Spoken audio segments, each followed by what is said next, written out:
brain from slowing down and going into that theta state, especially once you've practiced it. I can get deep, deep, deep, deep into a float in like 5 minutes. I mean, I get in the tank, I am gone. And I can do a lot in that particular state of consciousness. What's the longest float you've ever done? 9 hours. Oh, dang. Yeah, every once in a while I'll spend the night in there. Just to kind of, I like to explore. I like to find out what's deep in there. So I've done a lot of marathon floats So for real sure. quick, what was your first float like? I'm curious. So your first ever float compared to like the floats you've had now. Like, I'm just curious how it was. Well, my first float was pretty profound.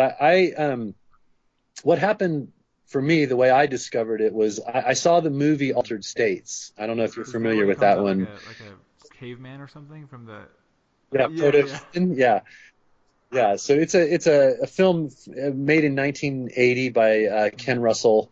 It's about a Harvard scientist who went to Mexico and got psychedelic mushrooms from the Huichol Indians, and then came back and used them in the flotation tank. So it's obviously pretty Hollywood, pretty sensationalized. But I first saw the float tanks in that movie, but I thought it was just a mechanism for the movie. I didn't realize it was a real thing. And then after I finished college, I went out to Los Angeles to pursue a career. And just a couple of weeks after I got there, I found an article in the LA Times about this commercial flotation center where you could go and have this experience for yourself. And I immediately recognized it as that's the tank from the movie, right? And so I jumped right on it. I made an appointment and I went there and I floated. And it was very cool. It was very relaxing. It was obviously a very unique kind of environment to put myself in. I had a lot of prior experience with psychedelics and plant medicine, so I was already kind of inclined to think that way and pursue those kind of things. But when I got out of the tank, I went down to the beach and I just kind of was walking up and down the beach, and I realized that I felt more relaxed, more centered, more focused, and more creative than I had ever felt in my life.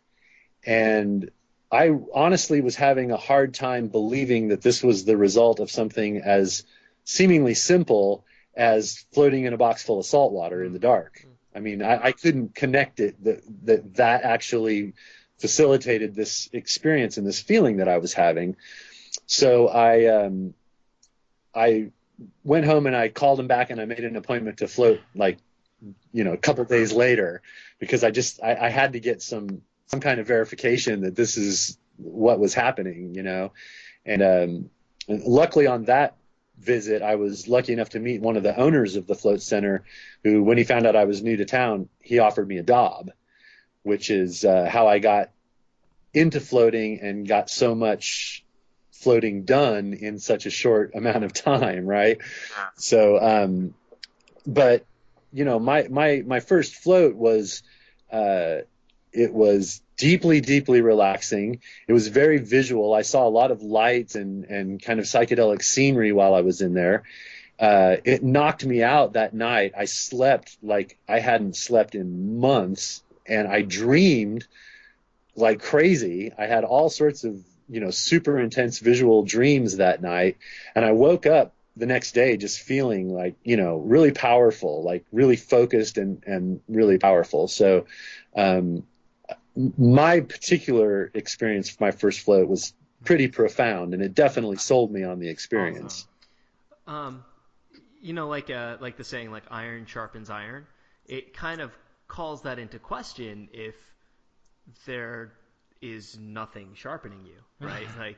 So how would you maybe describe how, because we've covered getting deeper and letting go and maybe these other states.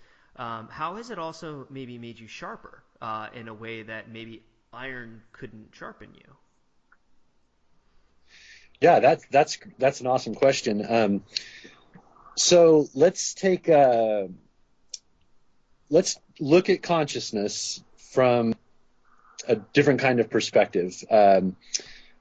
Let's think about consciousness as a non-local event, because this is how I've come to view it, and this is not an original theory from me by any stretch. I mean, a lot of people who research consciousness have this same idea that consciousness is generated outside the brain, that it's a non-local event.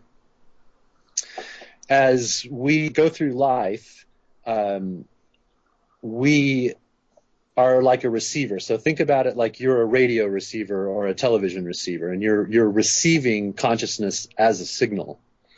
Now add in the complex and overwhelming amount of sensory input that you might experience at any given moment in your day. Modern science, here's a great number to put your head around. Modern science estimates that at any moment in time, you are receiving 400 million bits of information. Okay, that seems crazy until you start breaking it down. Sound, temperature, gravity, how to balance, movement out of the corner of your eye, a car going by, the air conditioner clicking on, how bright is that light in the other, out of my peripheral vision, how does this shirt feel hanging on my body, how tight are my shoes, can I feel my socks, do I have a slight earache, is there hair rubbing against the side of my neck? Like think about it. It's not so hard to then get that 400 million number, right? So if you think about your brain as a receiver that also has filters, right? So we're filtering out unnecessary sensory input, right? In order not to go crazy with just the sheer volume of things that we would have to deal with, the brain is filtering out the things that are not integral to our survival or super prominent in our perception, okay? Right. So over time, as our lives become more complex and we get more and more stimulation, more sensory input, what we're really sharpening is our filtering process. Oh, okay. So we're getting, as we add more and more stimulation, we're getting better and better at filtering, okay? Now, spend some time in the flotation tank and you're going the other way. When you take away all the sensory input, the filters are what's being attenuated. The filters are being down and the receiver's being turned up, right? That's why when you get out of the tank, light is different, temperature is different, sound is different, food tastes better, sex is better. Everything is just, it changes a little bit when you come out of the tank. That's because your filtering processes have been reduced while your receiving processes have been turned up. So that's a long way of answering the question of how does it make you sharper? That's exactly how it makes you sharper, because your senses are more finely tuned when you come out of a flotation tank. That means you're more perceptive, you're more creative, you're functioning with higher cognitive function, right? When you're in the tank, you're producing neurotransmitters, dopamine, serotonin, melatonin, as well as some more kind of exotic array of more rare neurotransmitters that aren't normally being produced. Like, so do you know any of them offhand, or? Tryptamines, tryptophan.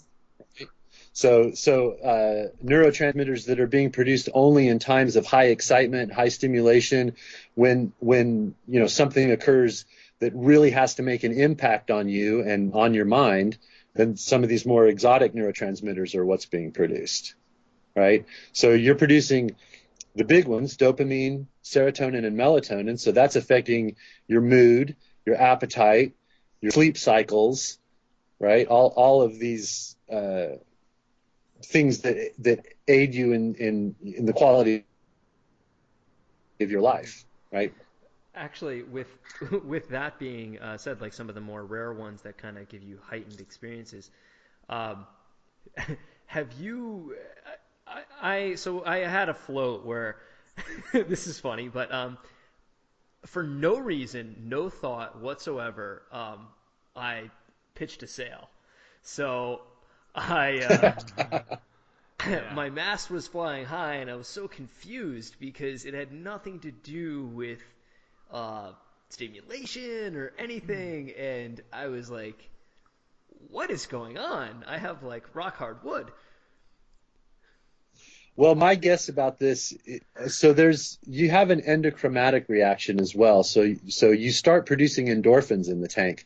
That's what gives you that kind of euphoric, super comfortable feeling that you get in the tank. Like that's what allows you to spend hours and hours in a flotation tank, is you're just so content. Your body's producing the right endorphins to reward you for putting yourself physically in this environment that's so easy on your body. Did that make sense?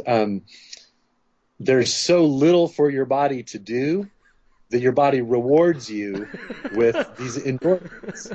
And in your situation, you got an extra reward, but I would guarantee that it's from an endorphin rush. I mean, I'm to the point where I can feel that physically in my body. I can feel my endocrine system just dosing my body with endorphins. I know that feeling very well, and it feels great.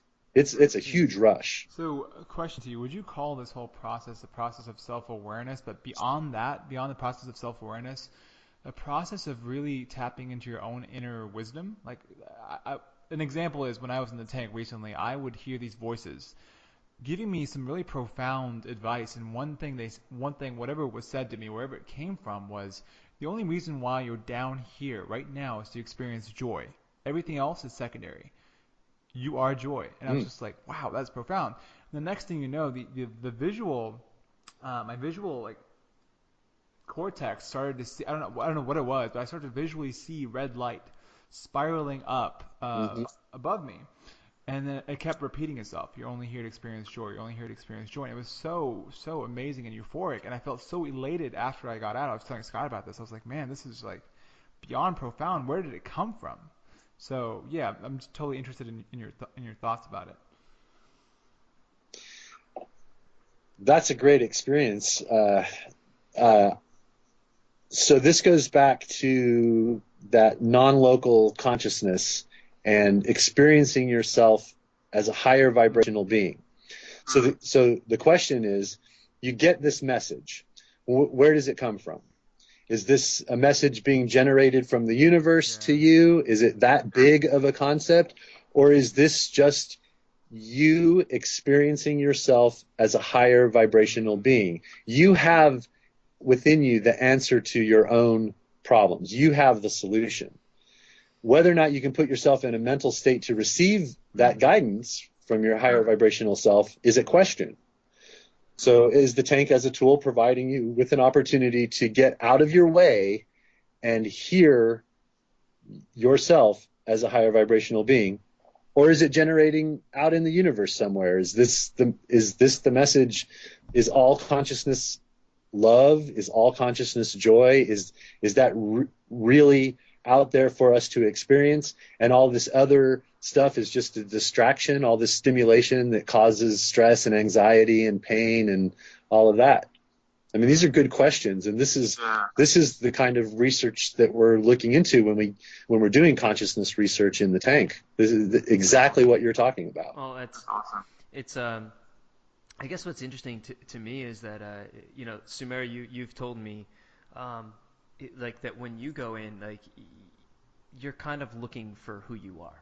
Mm-hmm. Is that like accurate? Yeah. And what's funny is I have said to you in response to that, I feel like I know who I am, but I have trouble getting to it. And so for me, the tank is peeling away the layers to get to who I am, and then how that relates, right? Like, I guess I have very spiritual thoughts. I think about my connectedness to God, or to these different things. But I find it very fascinating how one person who feels like they know himself pretty well but can't get to it can go in the same tank as someone who can calm himself. Like Sumer and I are very different personalities, but he's a calm, chill guy. He can zone himself from the rest of the environment pretty well, but he's looking to discover who he is. Have you I mean, what are your thoughts on that, or is that just personal experience, or is that what makes it so powerful?